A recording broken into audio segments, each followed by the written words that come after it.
तो देख सकते हैं अभी हम मनीष कश्यप जी के उसी आंगन में हैं जिस आंगन को तबाह कर दिया गया है। आज मैं किसी को नमस्कार प्रणाम कुछ नहीं बोलूँगा, न ही आज मैं किसी को जय हिंद करने वाला हूं, क्योंकि इस देश में भारत माता को फिर से एक बार गुलाम कर लिया गया है। यह वही आंगन है जिस आंगन को बुरी तरह से बर्बाद कर दिया गया है। आखिर क्या कसूर था उस व्यक्ति का जो पूरे देश के लिए लड़ रहे थे, पूरे बिहार के लिए लड़ रहे थे, जहाँ पर कि गांव-गांव मोहल्ले में रोड नहीं बन रही थी, सड़क नहीं थे, बिजली नहीं था, पानी नहीं था, उसके लिए लड़ रहे थे। आज उसके घर को तहस नहस कर दिया गया है। तो यही समझिए कि आज मैं किसी को न प्रणाम नमस्कार करने वाला हूं, न जय हिंद करने वाला हूं। सीधा यहां पर मुद्दे की बात करूंगा। यहां पे हमारे साथ कुछ पत्रकार बंधु हैं, चलिए हम सीधा इनसे बात करते हैं।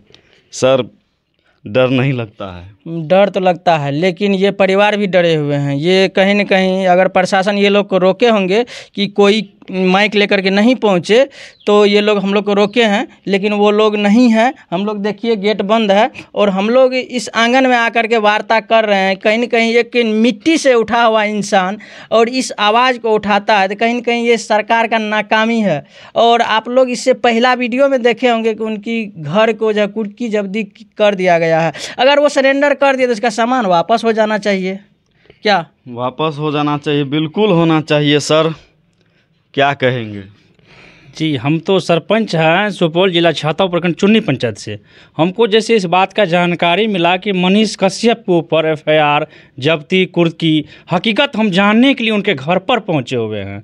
यहाँ आके हमें लगा कि नहीं, मनीष कश्यप कोई ब्रांड है, कोई चीज़ ऐसा है जो आवाज़ उठाते हैं गरीबों का मसीहा है। वही हम जानकारी लेने के लिए यहाँ पहुँचे थे। हकीकत क्या है? जब तक हम लोग देखे नहीं तब तक ये विश्वास नहीं हुआ। तो एक बार जा कर के रूम में दिखा दीजिए कि कोई सामान है। हम दिखा चुके हैं। हम सीधा यही कहेंगे, बम भाई, कैसे हम युवा लोग आगे बढ़ेंगे ये बताइए। अब बताइए ना, एक हम लोग को अगर राह दिखाने वाले थे तो मनीष भैया थे। अब उनको ही उनका मुंडी को मचोड़ दिया गया। कहीं ना कहीं हम लोग के अंदर भी डर लगने लगा है। अगर मनीष भैया, अरे ये मनीष कश्यप का मुंडी को नहीं मचोड़ा गया, ये बिहार का युवा का मुंडी को मचोड़ा गया है।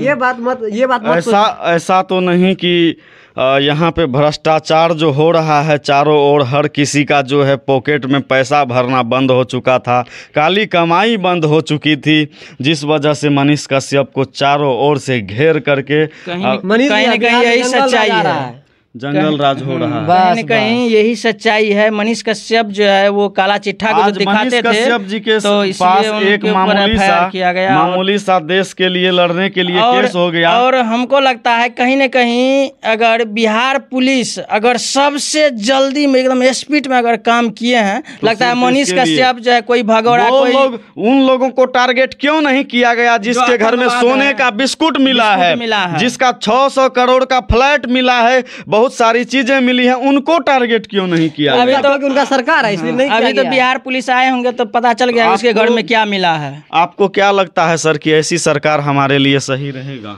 बिल्कुल नहीं, ऐसी सरकार नहीं चाहिए, बिल्कुल नहीं। यहाँ पे एक सर हैं, 2 शब्द सर अगर आप अपने बेटे के लिए, भाई के लिए कहिएगा तो आप सर मनीष जी के आसपास के हैं क्या? जी, मैं मनीष के गांव का हूँ। गांव के हैं जी। कैसे व्यक्ति थे मनीष? बहुत अच्छा लड़का था। आज वो जेल में क्यों है सर? युवा के आवाज़ उठाने के लिए, गरीबों का आवाज़ उठाने के लिए, मजदूरों का आवाज़ उठाने के लिए। हम लोग भी मजदूर हैं, हम लोग भी बाहर में काम करते हैं। किस परिस्थिति से वहाँ से गुजरना पड़ता है बाहर में काम करने के लिए, ये सब हम लोग को पूरा बात मालूम है। ये लोग नेता लोग, प्रतिपक्ष अपना राजनीति करने के लिए ये लोग उसको दबा रहा है। आप जो हैं सर उनके पिताजी को भाई जैसा लगेंगे शायद, लग रहा है। हाँ, वो हाँ, हम तो लोग मनीष आप उनके पिताजी को भी बचपन से शायद जानते होंगे। हाँ जी। वो फौज में हैं? हाँ, फौज में है। वो हाल फिलहाल में घर भी आए थे? हाँ, छुट्टी आए हैं। तो उस वक्त से पहले से जब इस गांव की भी हालत हमेशा ख़राब रहती है, बाढ़ का एरिया है, बाढ़ आते रहता है, उसके लिए भी मनीष कश्यप जी लड़ाई लड़ते थे। हर चीज़ के लिए आवाज़ उठा रहा था। इसमें कोई ये नहीं है, ठीक है। इसमें पूरा सरेआम DIG आके यहाँ टंडो किया जी। DIG का टंडो था, वो जैसे लगता था डीआईजी के घर में घुस कर ये मनीष कश्यप चोरी कर लिया मतलब है। ऐसा लगा कि कोई बहुत बड़ा आतंकवाद था। आतंकवाद है। मान लीजिए पानी पीने वाला सैकड़ों की कल, संख्या में एक मनीष कश्यप का पानी पीने वाला कल था, ये डीआईजी उखड़वा कर लेकर चला गया। ये इससे जनता को क्या संदेश मिलेगा?